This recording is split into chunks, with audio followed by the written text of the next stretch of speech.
Chapter 4.1 of the Rustbook does a good job of explaining the difference between copy, clone, and move. But because they're such key concepts, it's worth doing a quick review. Before we start though, a quick note on binding. The term binding is used in Rust where other languages might talk about defining or declaring a variable and subsequently initializing it with a value. In this let statement, the value 42 is bound to the variable I. And in the first arm of this match expression, the value 43 is bound to the variable j. In other languages like C or JavaScript, initialization is optional. Thankfully, that's not the case in Rust. The binding process involves specifying a variable name, its mutability status, and optionally its type. Pattern matching to determine the associated value and type if the type has not already been provided. Allocating space for the variable based on its type, and assigning the value to the variable. Once a new variable has been bound to its value, subsequently updating that value is just called assignment. So here the variable I is mutably bound to the value 42, and subsequently the value 43 is assigned to I. Assignment is the last step of the binding process, and so, where the context is appropriate, the term assignment can be used to cover both binding and assignment. Anyway, let's get back to our main subject. Copy and clone are traits in Rust. Copy is a marker trait, where a marker trait has no associated implementation. It serves only as a marker or annotation for the compiler. You can annotate a type with the copy marker trait using either an empty impl block or, more commonly, using the derive attribute. If the copy trait is implemented on a type, then when a variable of that type is used in an assignment, the assignment is achieved by making a simple duplicate of that variable in memory. Here we assign the value 42 to the variable I1, which defaults to type I32. Then we see copy trait behavior in action when we assign the value of I1 to the variable I2. Some Rust types have the copy trait implemented on them automatically, including the I32 type we just used. In fact, all of Rust's primitive scalar types implement copy, including the integer types, floating point types, bool, and char.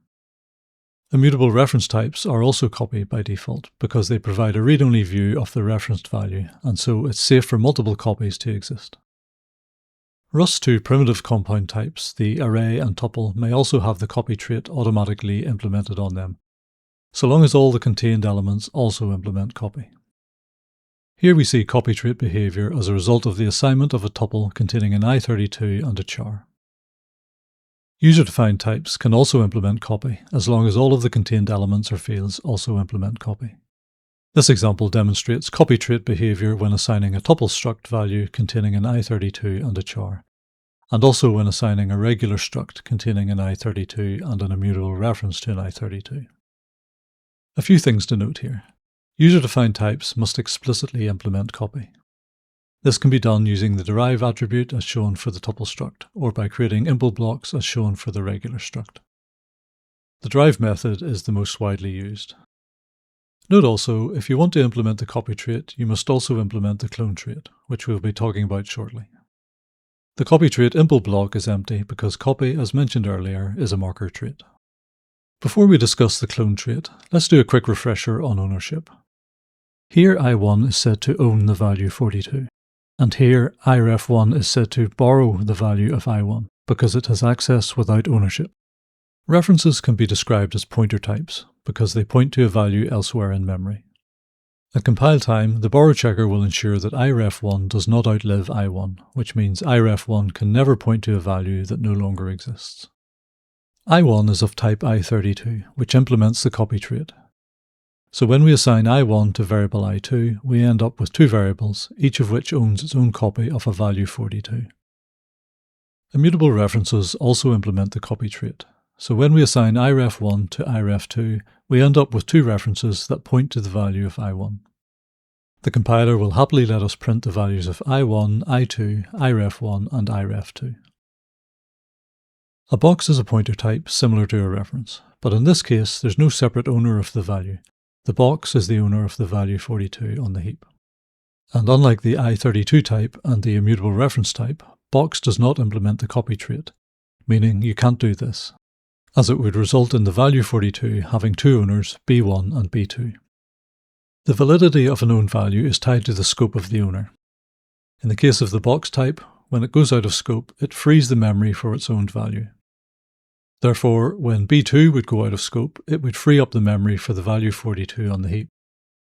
Subsequently, when B1 would go out of scope, also as an owner, it would try to free up the same memory, which would be invalid and potentially dangerous behaviour. So is it possible to make a copy of a box? Yes, but doing so involves calling the clone method provided by an implementation of the clone trait. Doing this, we see that the clone method has created a duplicate of the value of B1 on the heap, and used the memory address of that duplicate for B2's pointer.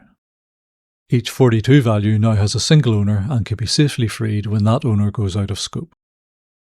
Types like box that are responsible for freeing resources like heap memory do so by implementing the drop trait that defines a drop method. The drop method gets automatically called when an instance of the type goes out of scope. For types like box and vec, cloning is recursive. Here we see a vec containing another vec and the resulting nested structure in memory. When we create vec v2 by cloning v1, this generates a fully recursive copy in memory. Cloning can potentially be quite an expensive operation, and that's the main reason the Rust authors made it require an explicit method call rather than be the default behaviour for types that own values on the heap. Let's now consider a user-defined type that qualifies for a copy implementation but has not been provided one. What happens if we try to use an instance of that type in an assignment? And also, what happens if we try to assign an instance of a type that implements clone but not copy, such as vec? When we try to use the tuple struct ts1 and the vec v1 in assignments, what happens? In this example, because copy has not been implemented for either type and clone has not been called for either type, we get a compiler error. But the compiler is not complaining about the copy during assignment. It's complaining about the subsequent use of ts1 and v1. The compiler error message indicates that ts1 and v1 have moved. So what does that mean? Move semantics are the default behaviour for assignments in Rust, and happens for types that have not implemented copy. From a memory perspective, moving is the same as copying, except that the moved variable is no longer valid after the assignment completes. So if we remove the print statements involving ts1 and v1, our program will compile and run. One last note. It's often convenient to discuss copy and clone behaviour in terms of what's happening on the stack and the heap. Examples of cloning a vec usually show the owned values on the heap and the owner vec struct on the stack. But in the case of the recursive vec cloning example, not only were the owned values of the nested vec cloned on the heap, but so also was the nested vec struct. Similarly, copy behaviour is normally shown as happening with local variables on the stack.